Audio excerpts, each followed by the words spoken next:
वक्फ क्या है? इस्लाम को मानने वाला कोई शख्स अल्लाह के नाम पर या धार्मिक कार्यों और परोपकार के लिए अपनी चल या अचल संपत्ति को दान कर देता है तो ऐसी संपत्ति को वक्फ कहते हैं। इसके बाद ये संपत्ति सिर्फ अल्लाह की होगी और इसे सिर्फ परोपकार के काम में ही इस्तेमाल किया जा सकता है। बीबीसी के मुताबिक वक्फ वेलफेयर फोरम के चेयरमैन जावेद अहमद कहते हैं, वक्फ एक अरबी शब्द है जिसके मायने होते हैं ठहरना। जब कोई संपत्ति अल्लाह के नाम से वक्फ कर दी जाती है तो वो हमेशा हमेशा के लिए अल्लाह के नाम पर हो जाती है, फिर उसमें कोई बदलाव नहीं हो सकता है। ये संपत्ति भलाई के मकसद से समाज की हो जाती है। दान किए जाने के बाद वक्फ संपत्ति न किसी को बेची जा सकती और न ही खरीदी जा सकती, और तो और ऐसी संपत्ति को किसी दूसरे को ट्रांसफ़र भी नहीं किया जा सकता है। खुद सुप्रीम कोर्ट ने भी जनवरी 1998 में अपने एक फैसले में कहा था, एक बार जो संपत्ति वक्फ हो जाती है वो हमेशा वक्फ ही रहती है। कैसे होता है वक्फ संपत्ति का मैनेजमेंट? जाहिर अगर कोई अपनी संपत्ति दान या वक्फ करता है तो उसका मैनेजमेंट भी किया जाएगा, तो इसके लिए सरकार ने वक्फ बोर्ड और सेंट्रल वक्फ काउंसिल बनाया था। सेंट्रल वक्फ काउंसिल एक सेंट्रल लेवल की ऑटोनॉमस बॉडी है जो वक्फ संपत्तियों के देखरेख, उनकी सुरक्षा और उनका मैनेजमेंट करता है। इसके अलावा राज्य स्तर पर वक्फ संपत्तियों का मैनेजमेंट करने के लिए वक्फ बोर्ड बना गए हैं। भारत में कुल 32 वक्फ बोर्ड हैं। वक्फ बोर्ड के अंदर चुने हुए सदस्य होते हैं और ये सदस्य मिलकर अपना एक चेयरमैन चुनते हैं, जबकि सरकार की ओर से एक मुख्य कार्यकारी अधिकारी भी नियुक्त किया जाता है। यहाँ कुछ एक शब्दों का मतलब जानना और भी ज़रूरी है। जैसे वाकिफ संपत्ति दान करने वाले को वाकिफ कहते हैं। मुतवल्ली को वक्फ की संपत्ति का मैनेजमेंट करने के लिए नियुक्त किया जाता और इन संपत्तियों पर सीधा कंट्रोल रखता है। ये संपत्ति से होने वाली कुल कमाई का एक तय प्रतिशत वक्फ बोर्ड को देते हैं। सेना और रेलवे के बाद वक्फ के पास सबसे ज़्यादा संपत्ति, पूरी दुनिया में भारत के पास सबसे ज़्यादा वक्फ संपत्तियां हैं। भारत में सेना और रेलवे के बाद सबसे ज़्यादा ज़मीन वक्फ बोर्ड के पास ही है। अल्पसंख्यक मामलों के मंत्रालय के आंकड़े बताते हैं कि देश भर में वक्फ बोर्ड के पास 8.7 लाख संपत्तियां, 9.4 लाख एकड़ में फैली हुई संपत्तियां, कुल कीमत करीब 1.2 लाख करोड़ रुपए। भारत में वक्फ बोर्ड को लेकर बड़े मुद्दे हैं, जैसे बोर्ड के संविधान में विविधता नहीं है, वक्फ संपत्तियों के स्टेटस को बदला नहीं जा सकता, कोई कानूनी निगरानी नहीं और प्रावधानों के दुरुपयोग का आरोप। वक्फ संशोधन बिल 2025 को लेकर क्या है आपत्ति?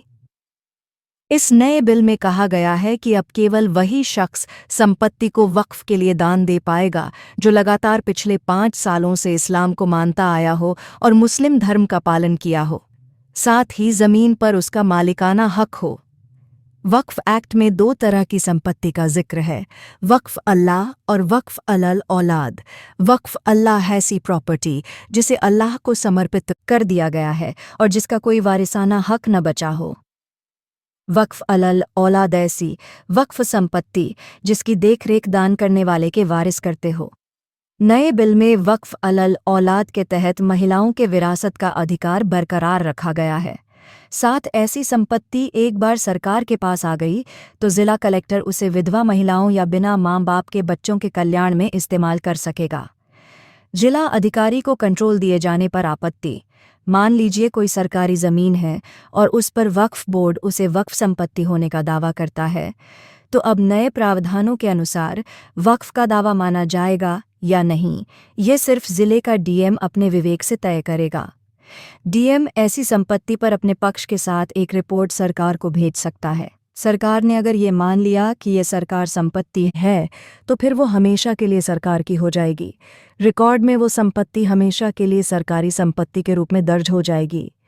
वक्फ के सर्वे का अधिकार खत्म। अब तक होता ये था कि किसी भी संपत्ति पर वक्फ बोर्ड पहले सर्वे करता था और फिर ये बताता था कि संपत्ति वक्फ है या नहीं, लेकिन नए कानून के तहत अब ये अधिकार भी डीएम को दे दिया जाएगा। मौजूदा एक्ट में वक्फ बोर्ड के सर्वे कमिश्नर के पास वक्फ के दावे वाली संपत्तियों के सर्वे का अधिकार है, लेकिन प्रस्तावित बिल में संशोधन के बाद सर्वे कमिश्नर से यह अधिकार लेकर उसे जिले के कलेक्टर को दे दिया जाएगा। ये फैसला इसलिए भी लिया गया है कि कई मामलों में सालों से सर्वे रुके पड़े हैं और सर्वे कमिश्नर का खराब प्रदर्शन देखने को मिला है।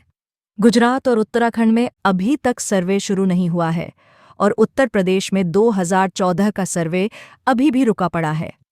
विशेषज्ञता की कमी और राजस्व विभाग के साथ समन्वय की कमी ने रजिस्ट्रेशन को और धीमा कर दिया है।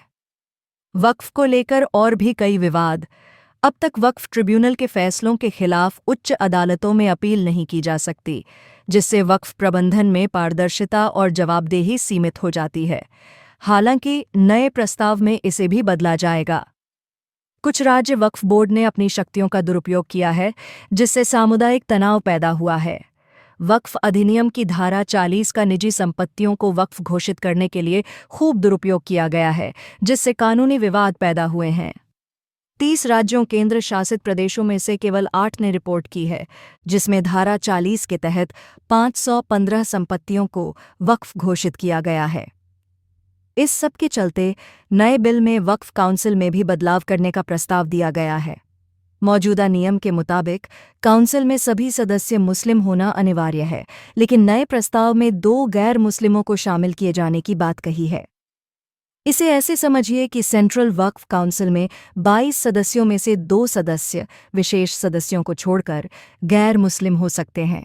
इसी तरह राज्य वक्फ बोर्डों में 11 सदस्यों में से 2 विशेष सदस्यों को छोड़कर गैर मुस्लिम हो सकते हैं।